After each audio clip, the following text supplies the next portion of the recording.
Greetings muri Zimbabwe. Kuya zvekare kwatiri kuita pano pachannel yedu takakubatirai ma-updates enyaya dzakasiyana-siyana dzinenge dzichiitika mukati menyika yeZimbabwe.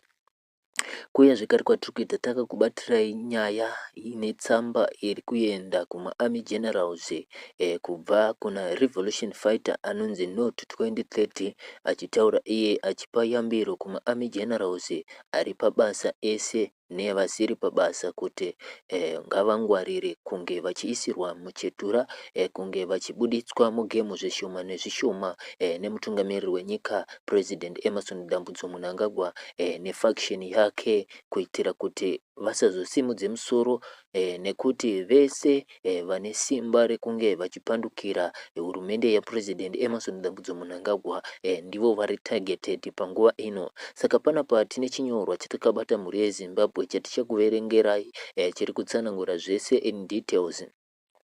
Ndichingoshandisawo mukana uno kugamuchira vose vatangawo kusvika pachannel yedu mukati mezuva ranhasi, ndichikukurudzirai kusubscribe, kulike nekushare video kuitira kuti every time patinodzoka nema-updates munge muchisangana nawo without delaying. Saka panapa nyaya yedu iri kuti iyo on 11 July 2026 a man named Chikora Zvigananda, who used the X-handle Note 2030, posted an important alert. He shared a letter that warns generals and retired army officers in Zimbabwe. The post got some attention with thousands of views. It has 4 pictures that show the full letter. The writer of the letter is Comrade Gajeni Ajanga. He says he is a Liberation War veteran now living in exile. The letter is dated 11 July 2026. It is addressed to all serving generals, retired generals, security commanders, war veterans, and every person in uniform in Zimbabwe. Ajanga writes slowly and strongly so that the message goes deep into their hearts. He tells them he speaks from painful personal experience. He says he is not a stranger to them because he fought in the liberation struggle in areas like Zimunya and Manicaland during the Bush War. He mentions eating the same food, marching together, and taking the same oath with comrades like the late Commissioner General of Office Augustine Shuhuri, known as Chochwa. Ajanga explains that he worked inside the government after independence. He knows how things work from the inside. He claims Emerson Mnangagwa marked him for death and sent people to assassinate him. He only survived by the grace of God. That is why he is exiled now. He says he wrote the letter so that the generals do not suffer the same terrible fate. He gives his official communication point as the Twitter handle President Anti-2030 and says every message from that account is authorized by him. The main warning in the letter is very serious. Ajanga tells the generals that Mnangagwa uses people so for as long as they are usual to him. He gives them money, gifts, and appointments. But when they are no longer useful or when they know too much, Mnangagwa signs their death warrant. The letter says this has been his way for nearly 50 years. It describes how Mnangagwa was the chief assassin and head man during Robert Mugabe's time. He organized eliminations, disappearance, and poisonings.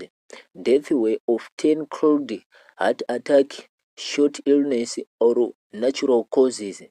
The letter reminds the generals what happened in November 2017 during Operation Restore Legacy. The military led by General Chiwenga helped remove Mugabe and put Mnangagwa in power.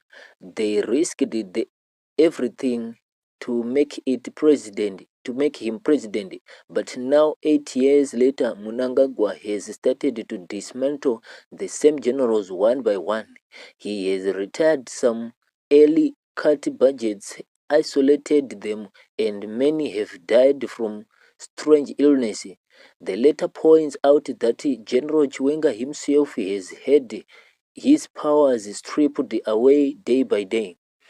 Ajanga asked the generals to open their eyes and look around. He says 2 to 3 generals or senior officers die every week. They are fit one day and rushed to hospital the next. No proper investigations are done.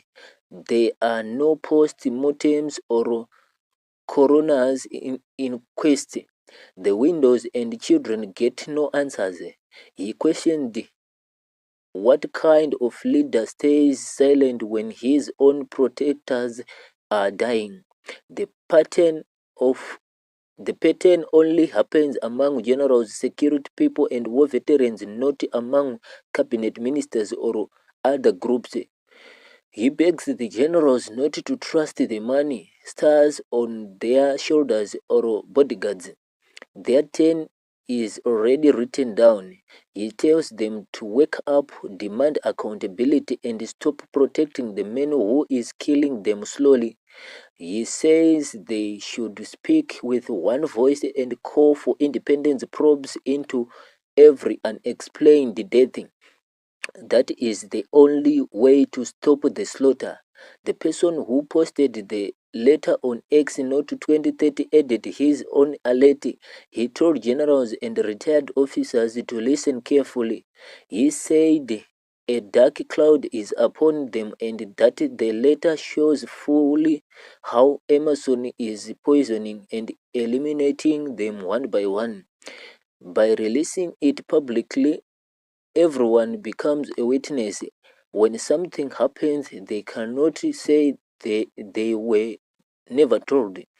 This post and letter come at a time when Zimbabwe has a long history of political tension after independence in 1980. The country went through many problems. The 2017 change of power was supposed to bring new hope, but many people say things have stayed difficult. There have been reports of mysterious death among top officials over the years. Some people believe these claims, while others see them as opposition drama or rumors without proof. The letter itself does not give specific names of killers or poison squads. One reply on X asked for names and called it drama without evidence. Another said generals are not immortal and will die too. The writer signs as Comrade Gajeni Ajanga, Liberation War veteran in exile. He ends with strong words in Shona like Pamberine Zimbabwe and Pamberine Vanu, meaning forward with Zimbabwe and forward with the people. He asks everyone to print the letter, photocopy it, pass it from hand to hand, read it in mess rooms, barracks, and retirement homes. Do not let the warning die in silence. In simple terms, this report shows a serious accusation against the president of Zimbabwe. It claims he is using poison and secret plans to remove the military leaders who once helped him. Whether the claims are true or not, the letter raises questions about trust, safety, and power in the country. It tells the military men that their loyalty may not save them. Many readers will see it as a brave warning from exile. Others may see it as political attacking. The post has received likes, reposts, and some replies. It is part of ongoing online discussion about leadership and security in Zimbabwe. People who care about the country are urged to think carefully about the message. If the pattern of death is real, the generals need to act together for their own protection and for the future of the nation. The letter finishes with a call to break the silence and demand truth. Ndo nyaya iri kuitika muri Zimbabwe. Ndofunga mazvinzwira mashoko makuru kubva kuna activist pa X achitaura iye achipa yambiro kuma serving generals, ma retired army generals, ma war veterans kuti loyalty yenyu haisiriyo ichakuraramisai mukati mebato reZANU-PF sezvo muri targeted kuti munge muchi eliminatwa one by one slowly, nekuti imi ndimi muchange muchidzivisa maplans ezvigananda kuti zvinge zvichibudirira. Naizvozvo tinoti thank you for watching muri Zimbabwe.